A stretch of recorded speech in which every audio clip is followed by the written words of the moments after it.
Hitting a plateau in your fitness journey is very frustrating, to say the least, and it can feel like your hard work isn't really paying off anymore. If you're struggling with fat loss, this message is specifically for you. It's time to break through those barriers and see real progress again. So let's start with what a fat loss plateau means. Simply put, it's basically when you've stopped seeing any progress towards your fat loss goals. There could be a number of reasons for that, but today what I want to focus on is the biggest reasons that I see with my clients over the years. So before you give up, and by following the right strategies, you can achieve your fat loss goals, achieving the tangible results you've been working so hard for. The thing is, if you don't address those plateaus now, you risk losing more time and effort without seeing any changes that you deserve, and possibly giving up. So if you're new here, my name is Laith. I'm a gym owner, and over the past 2 decades, I've coached hundreds and hundreds of people in the areas of fitness, nutrition, and longevity. And it's all based on science. So this is probably the biggest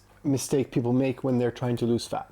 And understanding fat loss requires knowing it's all about maintaining a calorie deficit. Initially, this might seem straightforward. Eat less than you burn and you lose the fat. But as you lose weight, your body's energy needs decrease, altering the deficit required to continue losing fat. And here's the tricky part. As you shed pounds, your metabolism adjusts and your calorie deficit shrinks. What worked initially might not be enough anymore, leading to a frustrating plateau that you probably are experiencing right now.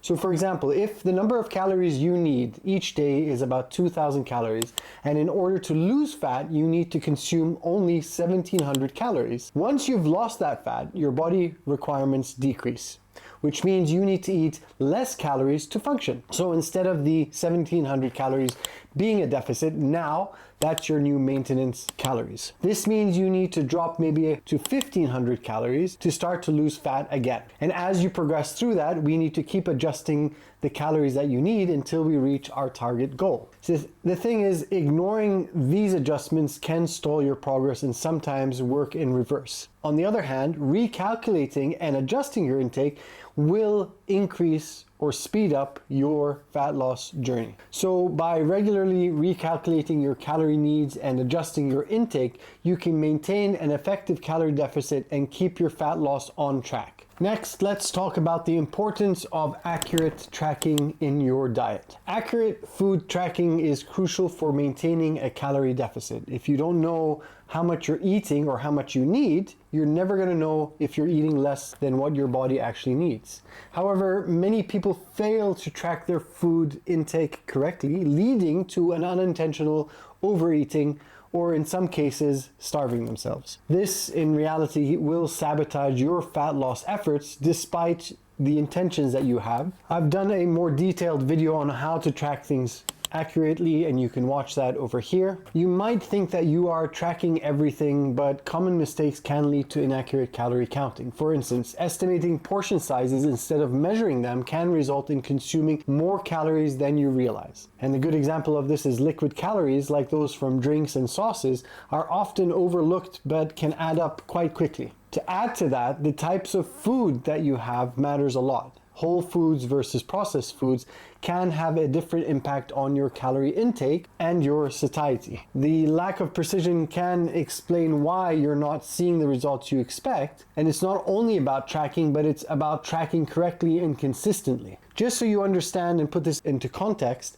a tablespoon of olive oil has about 120 calories, and we all know that most people don't put just 1 tablespoon on their salad dressing. By ensuring that you are precise and accurate with your tracking, you can better control your calorie consumption and maintain an effective deficit for continued fat loss. The thing is, you don't need to do this forever, but you need to get an understanding of what portion sizes are, and estimations later on will become more accurate. Now let's address the often overlooked factor of daily activity levels. This is otherwise known as your non-exercise activity thermogenesis, or your NEAT, and it refers to the calories burned through daily activity outside of your structured exercise or going to the gym. This includes things like walking, fidgeting, household chores, NEAT can play a significant role in your overall calorie expenditure, and I'm not going to go into too much detail here because I have a lot of videos about this in other places, and I think my last video about walking did explain that quite a bit. See, you might be very diligent and consistent with your workouts, but overlooking the importance of staying active throughout the day plays a big role. If you spend the rest of your day sitting, you would be negating the benefits of your exercise. So for example, if you work out for an hour but spend the next 23 hours being sedentary, your total calorie burn will be low. So increasing your NEAT can make a big difference. Simple actions like taking the stairs, walking while on the phone, or doing household chores can add up over time. And I know some people might argue that structured exercise is enough, but incorporating more movement into your daily routine is very crucial for boosting your total calorie expenditure. I've spoken extensively on other videos here and on my Instagram account, so you can go into more detail over there. So by increasing your daily activity levels and focusing on NEAT, you can significantly enhance your calorie burn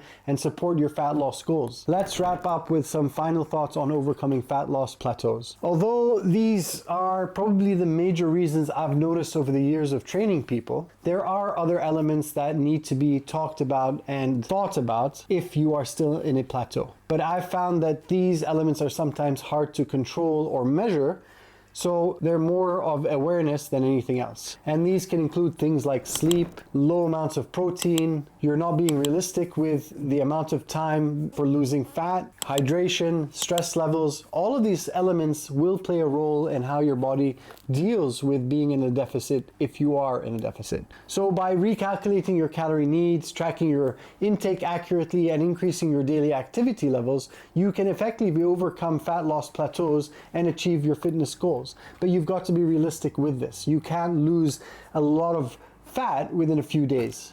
It's probably taking you years to accumulate that fat, so you've got to be patient with it over time and keep that as a sustainable way of living your life. So implement these strategies to see real progress in your fat loss journey before you give up on your goals. I'm also giving away my 5-ingredient recipe document that you can download below, totally for free, that I use probably every single day to maintain my weight and keep the fat off. And subscribe to the channel if you want more helpful insight and tips on your health and wellness and your longevity. So until next week, people, focus on small changes that will eventually become big achievement. It's not that complicated or that hard. And anybody that tries to make it seem complicated is probably trying to sell you something.